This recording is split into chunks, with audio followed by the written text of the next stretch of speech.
bem, então vamos ler. Eu quero ler com você, depois, no meio mais ou menos da mensagem, todo esse capítulo. Ele é bem longo, mas nós vamos ler de uma maneira diferente, que não vai ficar cansativo.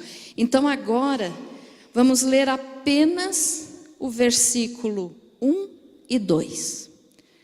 Que diz assim, ó: descendentes de Adão. Este é o livro da genealogia de Adão. No dia em que Deus criou o homem, a semelhança de Deus o fez. Homem e mulher os criou, e os abençoou, e lhes chamou pelo nome de Adão, no dia em que foram criados.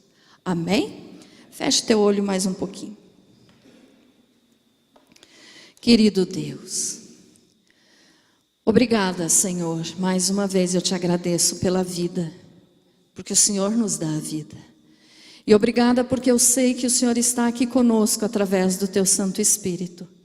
Pois se o Senhor não estiver aqui, não adianta nós estarmos. Então eu peço, ó Pai, vem falar conosco agora. Querido Deus, que eu desapareça por completo, mas que seja o Senhor aparecendo na minha vida, falando através da minha boca, que sejam as tuas palavras, Senhor, e não as minhas. Querido Deus, vem abençoar os teus filhos que aqui estão nessa noite. Vem nos dar o alimento espiritual, Senhor, que é o que precisamos para estar de pé diante da tua presença. Pai amado, fica conosco. Espírito Santo, fala conosco. Em nome de Jesus, que assim seja. Glória a Deus. Pode se assentar. Louvado seja Deus. Glória a Jesus. Muito bem. Nós lemos aqui. Felipe, traz a minha agenda que eu esqueci aí em cima. Nós lemos aqui, irmãos, a respeito da descendência de Adão, ou seja, a partir de Adão, nasceram essas pessoas que nós ainda vamos ler durante a mensagem. Mas nós lemos aqui uma coisa interessante, que antes de eu começar a falar sobre o assunto, então, da mensagem de hoje, eu só quero te passar isso aqui em forma de conhecimento, uma curiosidade para você. Obrigada. Aqui, ó, isso aqui é curiosidade, tá, irmãos? Porque às vezes a pessoa pensa diferente por não ter o entendimento da palavra. Então, vamos aqui onde diz assim, no versículo 2: homem e mulher os criou e os abençoou, e lhes chamou pelo nome de Adão, no dia em que foram criados. Você sabia que o primeiro nome de Eva foi Adão? Alguém sabia? Levante a mão. Irmã Aline, eu acho que eu falei isso no ITQ. Lembrou? O primeiro nome, irmãos, de Eva não foi Eva, foi Adão. Olha o que Deus deixou escrito aqui, ó. No dia em que Deus criou o homem, à semelhança de Deus o fez. Homem e mulher os criou, e os abençoou, e lhes chamou, ou seja, os dois, pelo nome de Adão, no dia em que foram criados. Então, o primeiro nome da primeira mulher, que se chama Eva, o primeiro nome dela foi Adão. Certo? Aí você pode dizer assim, tá, mas então quando que ela recebeu o nome de Eva? Olha só, em Gênesis, mesmo Gênesis 3:20 diz assim, ó: e deu o homem o nome de Eva, a sua mulher, por ser a mãe de todos os seres humanos. Então Deus criou Adão e Eva e chamou os dois de Adão. E depois Adão deu o nome de Eva para Eva. Meio complicadinho que eu falei agora, né? O nome de Eva para Eva. Mas essa aqui então é só a título de curiosidade para você, porque às vezes você pode ler e não se aperceber do que você leu, ó. Então só para você ter esse entendimento. Amém? E hoje então eu quero te falar, irmãos, a respeito do evangelho que existe em Gênesis. Você pode dizer assim, mas pastora, evangelho, pelo que eu sei, é Mateus, Marcos, Lucas e João, lá no Novo Testamento. E Gênesis está no Velho Testamento, então como que é um evangelho? Primeiro, para nós entendermos bem, vamos saber o que significa, né, o evangelho. Nós pregamos a Bíblia, nós ensinamos o que está escrito na Bíblia, que é a palavra de Deus. Nós falamos evangelho tal, mas às vezes a pessoa não sabe o que significa a palavra evangelho. Então, evangelho, irmãos, significa boas novas ou boa notícia, tá? Boas novas, ou seja, uma boa notícia que chegou para o mundo, que chegou para a humanidade. Evangelho. E nós temos lá no início então do Novo Testamento os 4 evangelhos, que são Mateus, Marcos, Lucas e João. E esses 4 evangelhos, eles se dividem em 3 que são chamados de evangelhos sinóticos ou sinópticos, mas a gente costuma falar sinóticos, né? São eles Mateus, Marcos e Lucas. O que significa isso? É que esses 3 primeiros evangelhos, eles falam praticamente a mesma coisa, sobre a mesma ótica, sobre a mesma visão. E o evangelho de João não é considerado um evangelho sinótico, porque João, ele conta a história de Jesus de uma maneira um pouquinho diferente. Não que ele mude as coisas, a história, não. É que ele acrescenta na história de Jesus aquilo que Mateus, Marcos e Lucas não falaram. Então, os evangelhos sinóticos, ou seja, parecidos, praticamente iguais, são Mateus, Marcos e Lucas. E João é separado, mas também é evangelho, só que conta a história de Jesus de uma maneira um pouquinho mais aprofundada. Ficou entendido isso, irmãos? Amém? Para você entender bem o que é evangelho, né? E então veja só, os evangelhos, o evangelho de Mateus, ele anuncia, ele apresenta Jesus como rei. Jesus é o rei dos reis.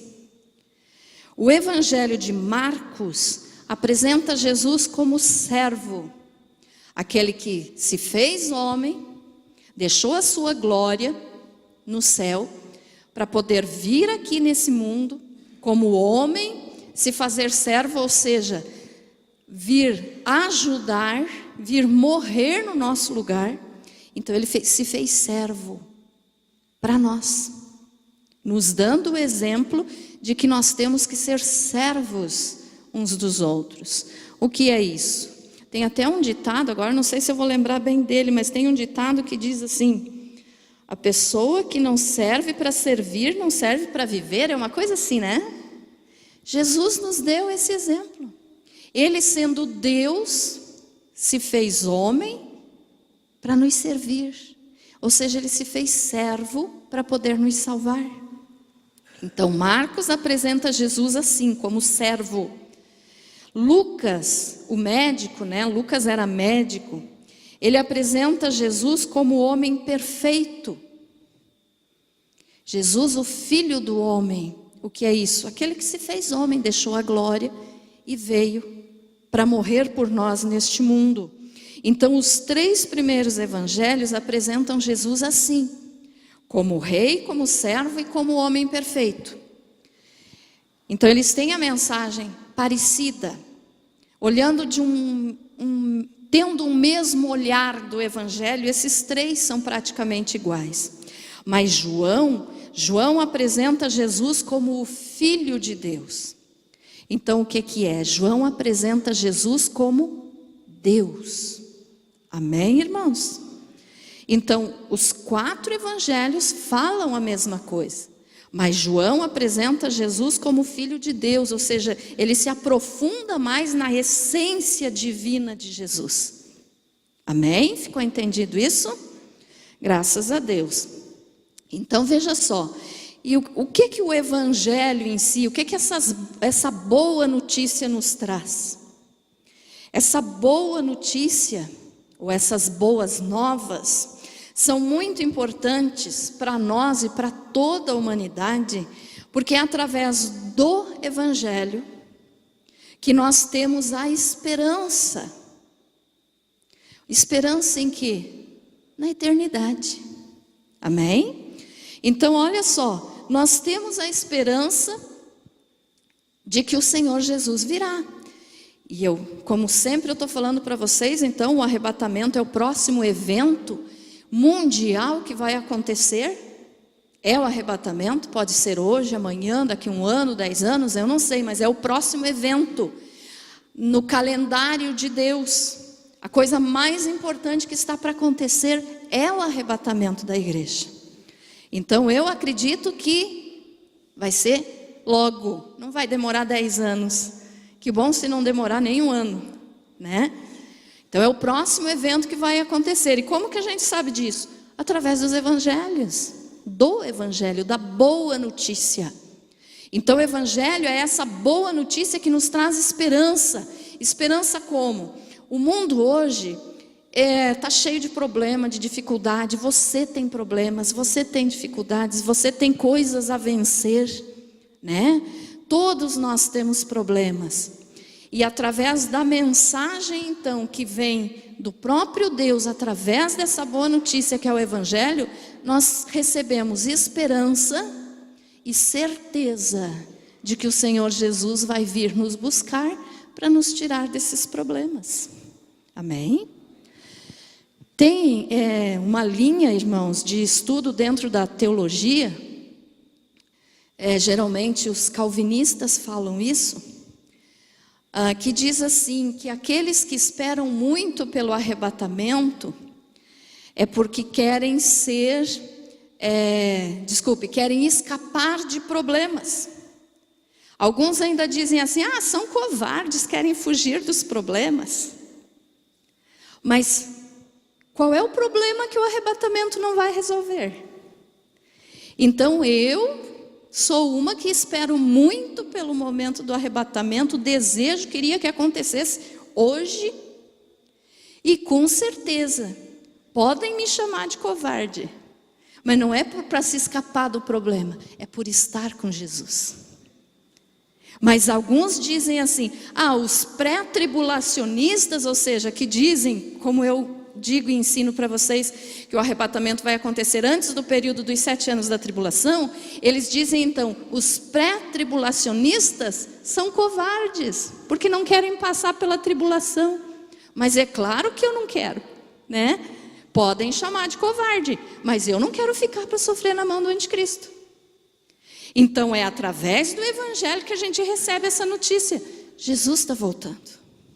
Através da boa notícia que está na palavra de Deus. E a próxima coisa então a acontecer, nós sabemos que é o arrebatamento da igreja.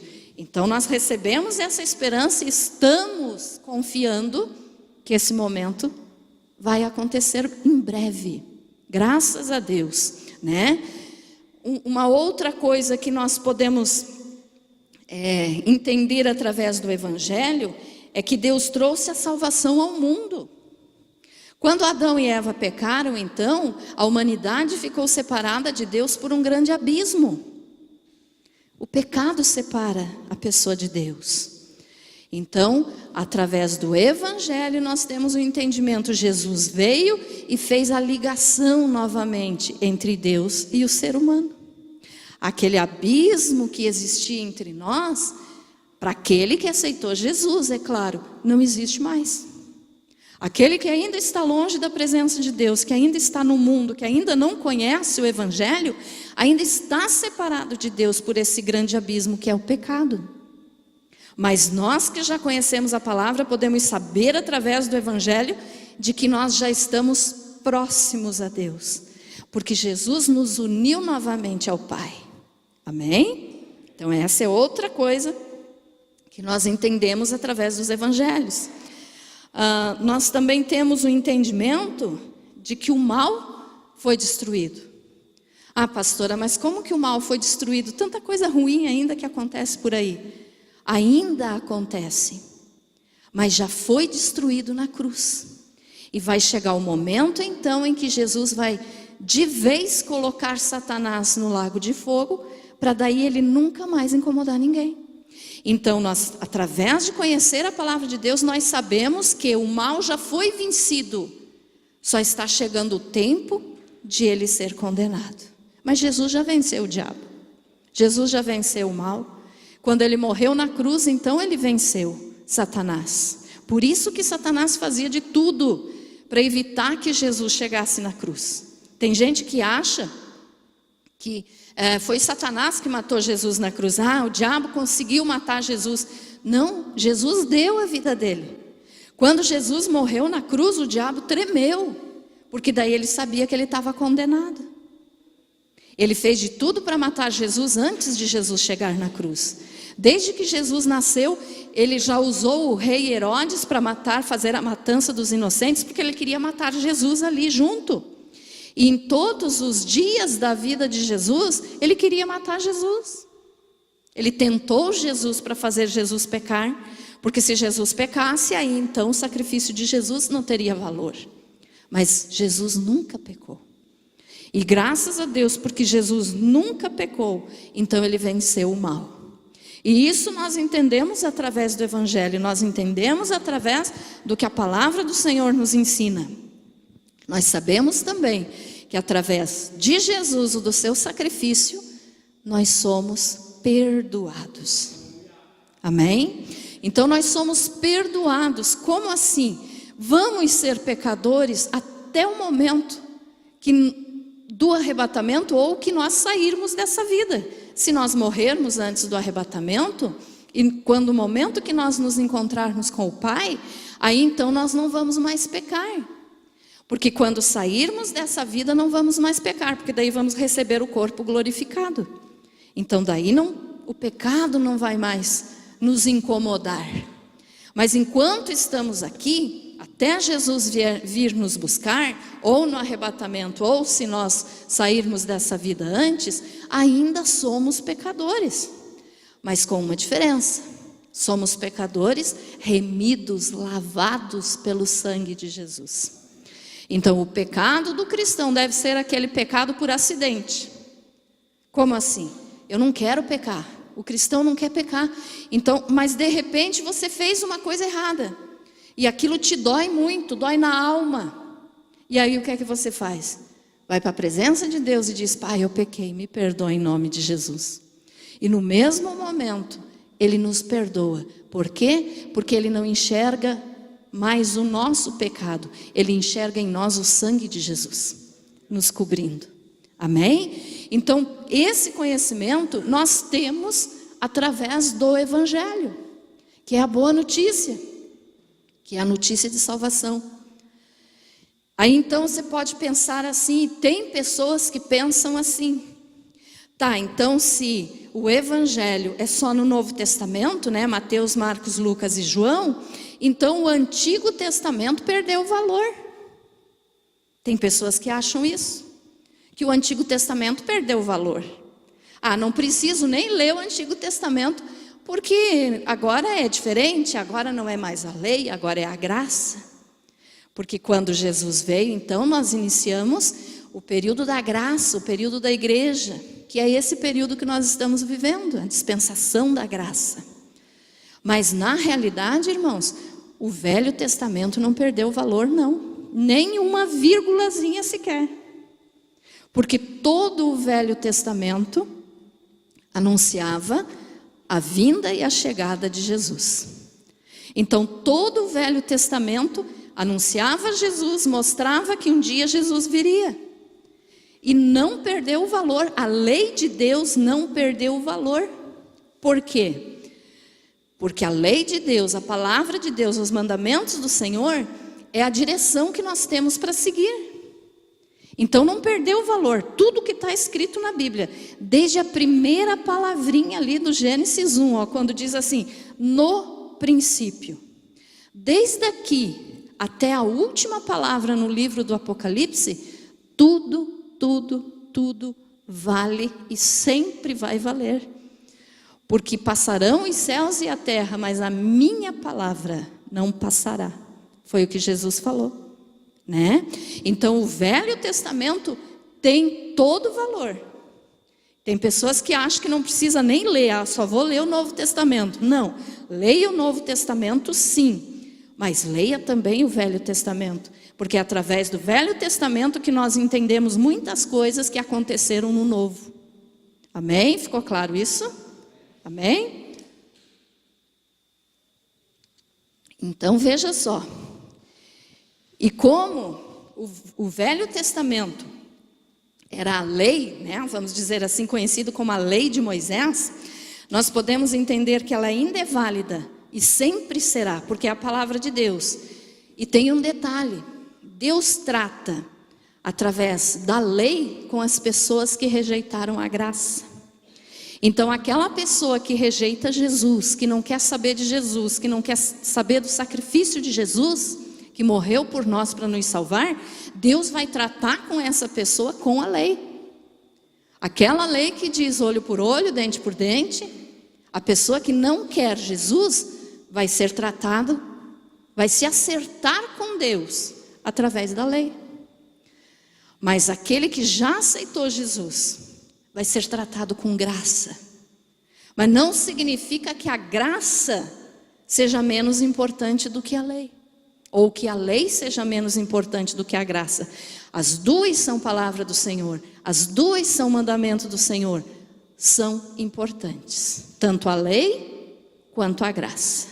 Amém? É a palavra de Deus. É um evangelho só. E para te mostrar então que o Velho Testamento também tem evangelho, que não são só os 4 lá do Novo Testamento, é que eu resolvi te pregar para você hoje sobre isso aqui. Que eu já ensinei isso aqui nas aulas do ITQ, eu acho que a irmã Aline lembra, né, irmã Aline? O Felipe também já deu essa aula lá no ITQ. E é muito importante a gente saber disso aqui, irmãos, para a gente entender o seguinte, a palavra de Deus, ela é inteira e perfeita. Nada do que está escrito na Bíblia fica sem valor. Então agora sim eu quero te falar a respeito do evangelho que existe no Gênesis. Como assim? Evangelho no Novo Testamento? Não, evangelho já começou aqui, no Gênesis. O Senhor nos mostrou já no início do livro de Gênesis, o que aconteceria anos depois no Novo Testamento. Amém?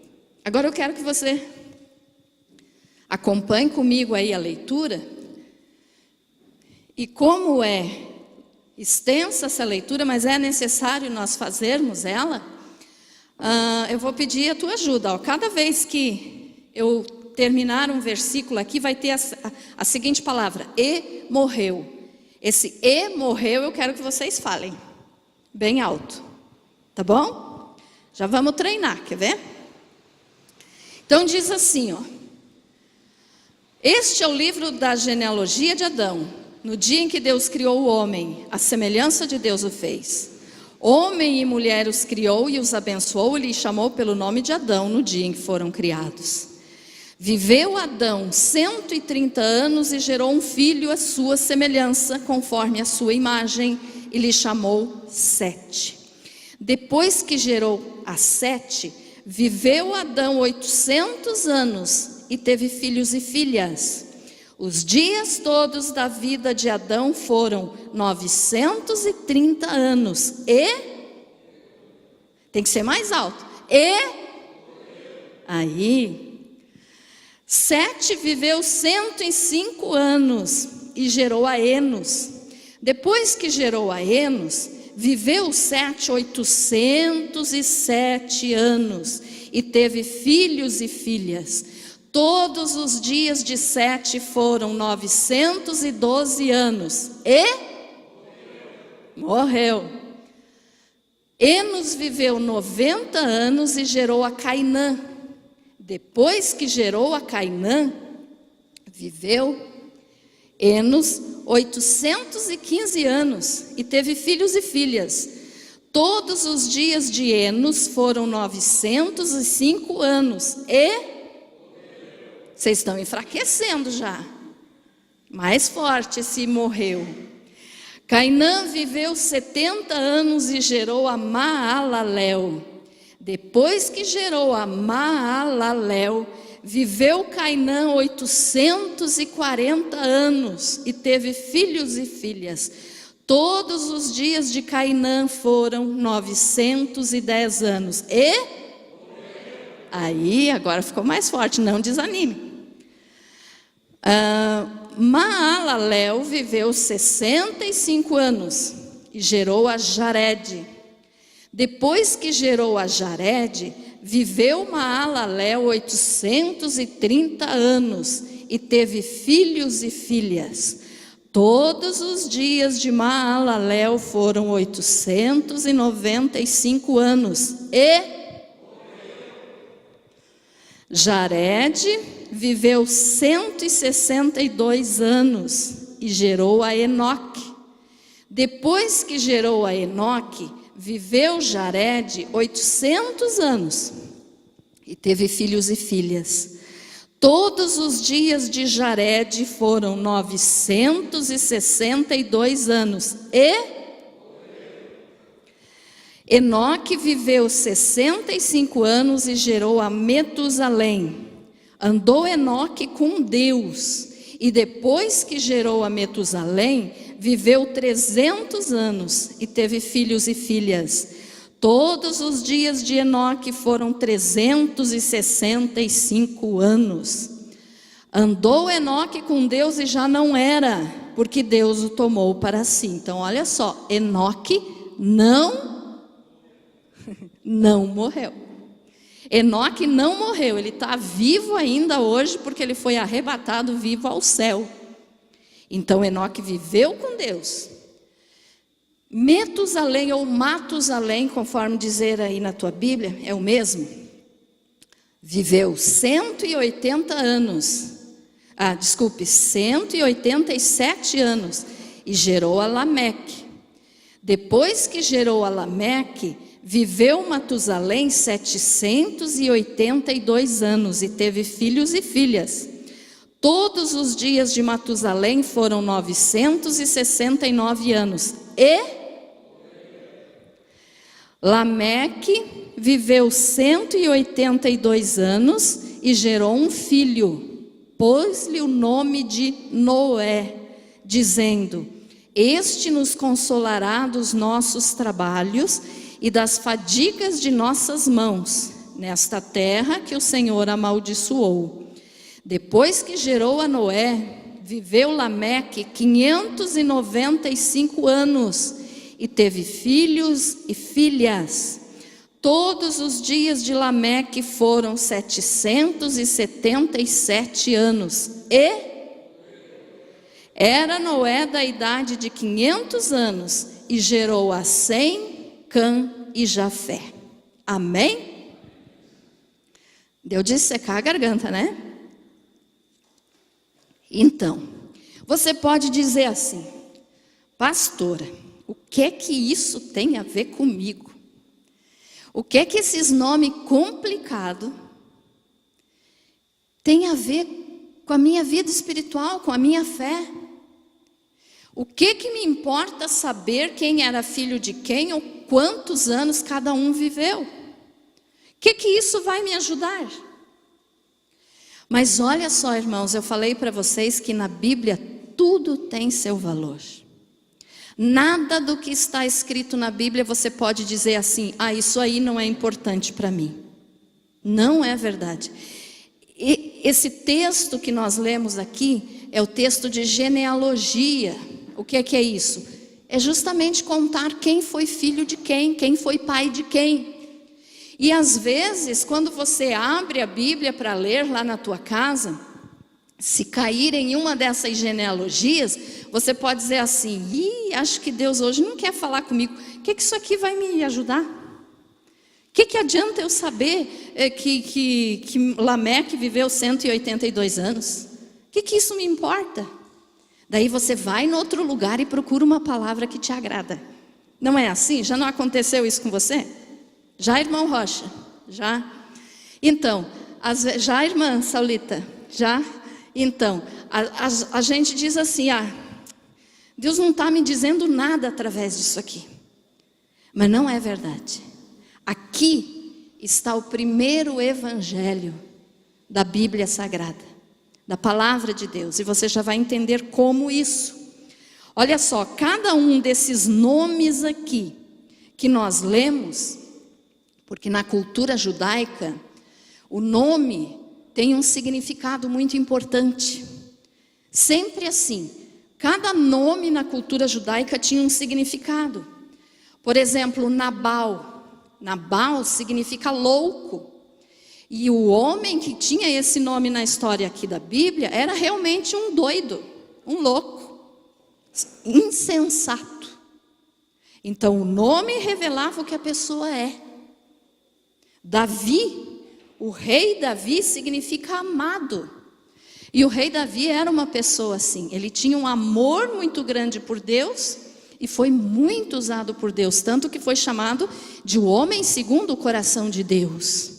E vários outros nomes, que a gente pode ver na Bíblia, que nem Isaac. Isaac significa riso. Por quê? Porque ele foi motivo de alegria para o pai dele. Quando ele nasceu, deram o nome de Isaac, riso, alegria. Então na Bíblia, na cultura judaica, porque assim, irmãos, para nós entendermos a Bíblia, nós precisamos conhecer pelo menos um pouquinho da cultura judaica, do povo de Israel, para a gente poder entender, porque a Bíblia não foi escrita aqui na nossa cultura aqui, mas foi escrito lá na cultura de Israel. Então é importante a gente conhecer um pouquinho. E quando a gente conhece um pouquinho a respeito da cultura, então a gente entende melhor a Bíblia. E esses nomes aqui, cada um desses nomes que nós lemos, tem um significado. E através desses nomes aqui, o Senhor nos passou uma mensagem muito importante que se cumpriu lá no Novo Testamento. Agora você vai entender. Gui? Felipe, pode pôr ali. Eu vou falando aqui, irmãos, e você pode ir acompanhando no que vai aparecer ali. Você apagou tudo aqui? Dá de apagar isso aqui também? Agora dá de ver melhor, né? Olha só. O primeiro nome que nós vimos então ali, quando nós começamos a ler esse texto, foi o nome de Adão. Adão, olha o significado do nome Adão. Significa homem. Adão teve um filho chamado Sete. Nós sabemos que ele teve Abel, Caim, o primogênito mais velho, e Abel. Caim matou Abel, e Deus deu então, depois de Abel, outro filho para Adão, que se chamou Sete. O nome Sete significa apontado ou determinado. Sete teve um filho chamado Enos, que significa mortal. Enos significa mortal. Enos teve um filho chamado Cainã, que significa penalidade, desgraça ou aflição. O Cainã teve um filho chamado Maalalel, que significa o santo de Deus ou o Elohim bendito. Eu prefiro essa tradução que diz o Elohim bendito, que é Jesus. Mas o santo de Deus aqui também é Jesus. Maalalel teve um filho chamado Jared. Jared significa descerá. Jared teve um filho chamado Enoque, que foi o que foi arrebatado, né, vivo para o céu. E significa ensinamento, ensinando, instrução. Enoque, antes de ser arrebatado, teve um filho chamado Matusalém. Matusalém significa sua morte trará. E Matusalém teve um filho chamado Lameque. E Lameque significa desesperado, sem esperança. E Lameque então teve Noé, que nós conhecemos bem a história de Noé, né? A história do dilúvio. E Noé então significa descanso ou conforto, tá? E pode deixar desligado mais um pouquinho para os irmãos, acho que tem alguém copiando, né? Então, irmãos, veja só. Cada um desses nomes não estão aqui por acaso. Nada na Bíblia é coincidência. Quando Deus colocou essa genealogia aqui no livro de Gênesis, ou seja, as famílias, filho de quem que era o pai, quem que era o filho, quem que era o neto, quem que era o bisneto, tudo isso tem na Bíblia e tudo tem um significado. Então nós podemos entender isso aqui, ó. Tudo tem valor. A próxima vez que você abrir a tua Bíblia e der de cara com um texto que você diga assim, isso aqui não está falando comigo. Leia de novo, procure entender, peça a direção do Espírito Santo, porque sempre fala alguma coisa. Não tem nenhuma palavra, nenhum versículo, nenhum texto na Bíblia que esteja aqui só para encher linguiça, que nem diz o ditado. Tudo tem o seu valor, como eu já falei. Então, a próxima vez que você ler esse texto aqui, que você abrir a tua Bíblia e der de cara com esse texto aqui dos descendentes de Adão, da genealogia de Adão, Deus está falando uma coisa muito linda para você. Porque daí nós podemos fazer o seguinte, não sou eu que estou fazendo, tá, irmãos? Isso aqui é feito estudos, como que eu vou dizer, dentro da teologia a gente estuda assim. E então, Deus transmitiu uma mensagem aqui através desses nomes. Por quê? Porque quando a gente une esses nomes aqui, os seus significados, a gente acrescenta os artigos, né, para poder a palavra fazer sentido, a frase fazer sentido. Mas olha só o que Deus está falando através dos nomes desses homens ali. Então, Adão, homem, apontado, mortal, aflição, Elohim bendito, ou santo de Deus, descerá ensinando, sua morte trará o desesperado e conforto. Quando nós unimos esses nomes em uma única frase, olha o que se transforma a mensagem de Deus. Ao homem é apontada mortal aflição, mas o Elohim bendito, ou como diz aqui o santo de Deus, mas o Elohim bendito descerá, ensinando que sua morte trará ao desesperado o conforto e o descanso. Ficou entendido, irmãos? Entenderam, irmãos? Quando a gente une, que não sou eu que estou unindo, não são os teólogos que estão unindo isso, mas é o que a palavra de Deus está nos transmitindo. Quando a gente une o significado de cada um desses nomes, nós montamos uma frase. E essa frase, então, é chamada de o primeiro evangelho aqui do Gênesis, o evangelho de Gênesis. Por isso que eu disse antes para vocês o que significava evangelho e quais são os 4 evangelhos do Novo Testamento. Mas a Bíblia, desde o seu início, tem evangelho. Ou seja, tem boa notícia para mim e para você. Então, desde a primeira folha da Bíblia, Deus já começou a dizer que o Senhor Jesus viria para morrer por nós e trazer para nós conforto e descanso. Eu vou ler de novo a frase que monta com esses nomes. Olha só. Ao homem, ou seja, ao ser humano, à raça humana, à humanidade, é apontada mortal aflição. Por quê? Por causa do pecado. Porque todos nós pecamos. Amém? Mas o Elohim bendito, mas Jesus, o Filho de Deus, descerá da onde? Da sua glória. Jesus desceu da sua glória para vir nesse mundo e nos salvar. Amém? Descerá ensinando. O Senhor Jesus, aqueles que não querem aceitar e que não querem acreditar que Jesus é Deus, chamam Jesus de um grande mestre, de que Jesus foi um grande professor, de que Jesus foi um grande líder, né? Quem não quer aceitar, quem não acredita que Jesus é Deus. Então falam que Jesus foi um grande professor, e ele realmente foi professor. Ele ensinou e ainda nos ensina.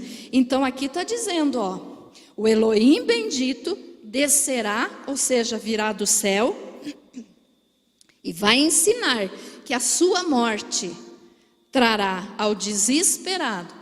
Quem que é o desesperado? Eu e você, quando ainda não tínhamos Jesus na nossa vida, quando nós ainda éramos perdidos. Quantos hoje ainda são desesperados? Quantos hoje ainda estão nessa vida de tristeza? Mas desde Gênesis Deus está avisando, o meu filho vai trazer paz, basta aceitá-lo. Então diz ali, ó, o Elohim bendito descerá, ensinando que sua morte trará ao desesperado o conforto e o descanso. Então, desde Gênesis, nesse texto que a gente não dá importância quando vai ler a Bíblia, mesmo num texto assim, que fala de idade, de filho de quem, né? Mesmo aqui, Deus está usando isso para anunciar que Jesus viria para morrer por nós e nos salvar. Amém? Então, comece agora, irmãos, quando você ler a tua Bíblia, quando você abrir a tua Bíblia, não despreze nada. Tudo que está aqui é importante para nós. Então, desde aqui do Gênesis, o Evangelho já foi pregado. Que Evangelho? Que Jesus nos amou a tal ponto que deixou a sua glória no céu. Jesus é Deus, irmãos. Mas quando ele desceu aqui na terra, ele se fez homem, ele deixou a glória dele. Ele veio como um ser humano normal, comum, como eu e você. E ele deixou a glória dele para poder vir como homem aqui e vencer o pecado como homem. Jesus nunca pecou, mas ele venceu o pecado como homem. Ele não agiu como Deus para vencer o pecado. Ele era homem, ele tinha as mesmas fraquezas, as mesmas dificuldades que nós temos hoje. E por isso que hoje ele nos entende. Quando você está com algum problema, alguma dificuldade, você vai falar com Jesus, você pode ter certeza que ele está te entendendo, porque ele passou por isso aqui, que nós passamos hoje. Então ele deixou a glória dele no céu, se fez homem e venceu o pecado como um homem. Ele não usou os poderes dele de Deus para vencer o pecado ou para vencer o diabo. Ele venceu o diabo, ele venceu a tentação como homem. Então, é possível nós vencermos também. Porque ele não usou... Tem gente que pensa assim, Jesus, ele nunca pecou porque ele é Deus. Não. Ele é Deus, mas quando ele desceu aqui, ele deixou a divindade dele no céu e veio como um ser humano normal. Tanto que ele nasceu... igual a qualquer criança, ele nasceu como um bebezinho, teve a infância, teve a adolescência, a juventude, tudo isso. Então esse papo aí de dizer que adolescente é problema, Os adolescentes se escondem atrás disso. Jesus foi adolescente e nunca pecou. Não é verdade? E dizer, porque a carne é fraca. A carne é fraca sim. Mas quando você aceita Jesus como teu Salvador, o teu espírito se faz forte. E se você vence, se você vive em espírito, você vence a carne. Você vence o pecado. Porque Jesus venceu como homem, nós também podemos vencer. Amém, irmãos? Ficou entendido isso? Então, olha só. Eu não sei por que Deus quis que eu pregasse esse assunto hoje. Porque já faz muito tempo que eu já tinha falado isso aqui. E esse assunto aqui é um assunto da aula do Instituto Teológico. Eu dou aula lá sobre isso aqui. Mas ontem, quando eu fui preparar a mensagem para hoje, eu não conseguia fazer outra mensagem. Foi essa aqui. Eu já falei para vocês, quando Deus quer me usar em alguma mensagem, eu não consigo preparar outra. Aí quando eu digo, não, então é essa aqui, aí flui. E aí fluiu. Então Deus queria ensinar alguma coisa para alguém através dessa mensagem de hoje. Porque esse texto aqui não é um texto que geralmente a gente prega. É mais de estudo. Estudo teológico, estudo bíblico. Mas como mensagem, nem sempre. Mas Deus tocou no meu coração para eu dar essa mensagem hoje. Então eu acredito que Ele está dizendo para alguém, desde o início eu estou falando que você pode vencer. Desde o início eu estou falando que eu estou com você. E vou te ajudar em toda a dificuldade que você passar. Desde o início, Deus está mostrando para nós aqui, irmãos, através de nomes de homens pecadores. Como nós, cada um tem o seu nome. Deus usou o nome das pessoas para nos transmitir uma mensagem. Hoje, olha só quantos anos mais tarde nós estamos hoje aqui, depois do Gênesis. E Ele ainda está falando isso. Então Ele está dizendo isso hoje para você. Eu não sei se tem alguém aqui precisando de uma mensagem de ânimo, né? Geralmente nos cultos de terça, eu prego sobre escatologia, que é aquilo que está por vir, sobre arrebatamento, sobre milênio, sobre tribulação. Mas eu confesso para vocês que hoje eu não consegui. Deus determinou que era isso aqui. E quando eu comecei a preparar esse assunto, então, aí fluiu. Então é porque Deus queria falar com alguém. Então eu não sei o que você está passando, eu não sei o que você está enfrentando, mas seja lá o que for, Deus usou nomes de pecadores iguais a nós, para nos falar, eu estou com você, e eu vou te ajudar. Olha só, vou ler de novo. Ao homem é apontada a mortal aflição, ou seja, nós temos problemas. Todo mundo tem problema. Você tem os teus, eu tenho os meus, todo mundo tem. Mas Deus já lá no início de Gênesis falou isso. Ao homem é apontada a mortal aflição. Mas, então Ele está dizendo, você que está enfrentando um problema, o meu filho, o Elohim bendito, vai descer.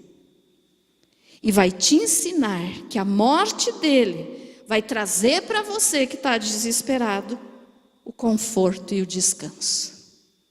Então não importa qual seja o problema que você está enfrentando, irmão, eu não sei. Uma doença, um problema financeiro, eu não sei. Mas Deus sabe. E Ele queria falar isso hoje para você então. Vocês sabem que não é sobre isso que eu prego geralmente nas terças, né? Mas olha só, então Ele está dizendo, o meu filho Jesus Cristo te traz conforto e descanso.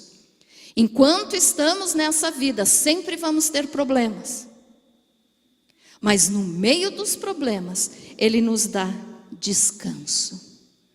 Que você pode encostar a tua cabeça no travesseiro de noite, mesmo cheio de problema para resolver no outro dia. Mas Ele te diz, vai dar certo. Jesus já morreu por você. Amém, irmãos? Então, olha só, Guarde essa palavra no teu coração. Gênesis capítulo 5, ou o Evangelho de Gênesis. Confia no Senhor. Como eu digo sempre, Jesus não veio para te deixar rico, Jesus veio para salvar a tua alma. E eu continuo falando isso. Jesus veio para nos salvar e para nos dar o descanso eterno. Então Ele está voltando, Jesus está voltando, o arrebatamento está para acontecer. Então para nós desses últimos dias Ele está dizendo: meu filho, minha filha, aguente só mais um pouquinho. Só mais um pouquinho. Eu estou voltando. E daí o teu conforto, o teu descanso vai ser eterno. Para nunca mais nós chorarmos, nem sofrermos, nem termos mais problemas. Para viver com Jesus eternamente. Só coisa boa. Amém? Você crê nessa palavra? Amém? Então Deus abençoe a tua vida, confia no Senhor, busque o Espírito Santo. E lembre bem disso, não despreze nada do que está escrito na Bíblia. De capa a capa, a palavra de Deus é importante e necessária para nós.